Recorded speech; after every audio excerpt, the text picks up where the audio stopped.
ama sa pen James kai khong sai kai man ka ngai lut na ole ka za naw salam kahin bole muntinam Kuki chate zo se na bon chawin Merry Christmas and Happy New Year wishes kahin bole ka ki pa ki maraben changloi KFDC minin pandemic COVID-19 jongle Christmas mangthe amjewin mi pijo se chibai kahin bole ka ki pa Keima moinu kipkenin muntina aim hozo se Merry Christmas and Happy New Year wish kahin bole. Tukum Christmas kum sani le somni ahung lunde to kilhonin keima vinci thim how kip KFDC member in nang le na in sumi te hozo se Christmas chibai kahin bole kipae kangai lut kanami pijo se le ka Christian chan khom pijo se na bon chawin keima boboi thun min thang ho kip anchor ISTV Kuki program in Christmas chibai na bon chawin kan bol so kewin na hi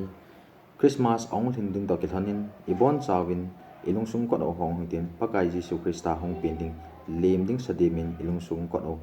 honga god sa dingin na bon chawin tiam na kan nei ve ka ki pa Hello everyone, kay mane hoy ching chongloi in nabon chawin Christmas chubay kahin bolin chule mundina insungmi kikim henlang kikim hi zongle na chewa ki pa thanoma Christmas inaman che dingin kitim binahi ka ki pa amas penin muntin gamtina kanam me pite hozo si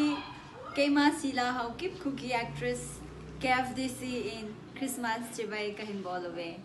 Christmas 2020 ahong thundi ta to kilhonin kipa ta le thanum ta a pakai Jesu lim chi dingin kitimo me ka kipa keima merina thim ho kibin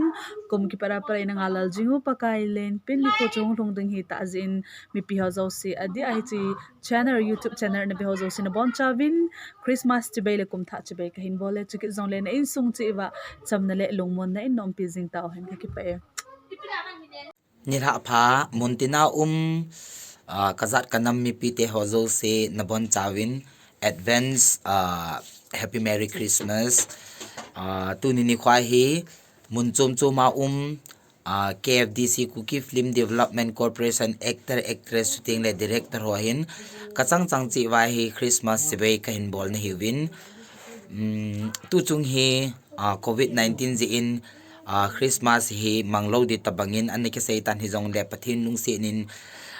pakai Jesu naw se na hong pin ni khu hi muntina mo thei dinga yom ta jiwin masapenin pathin thangba na ipi masapenu win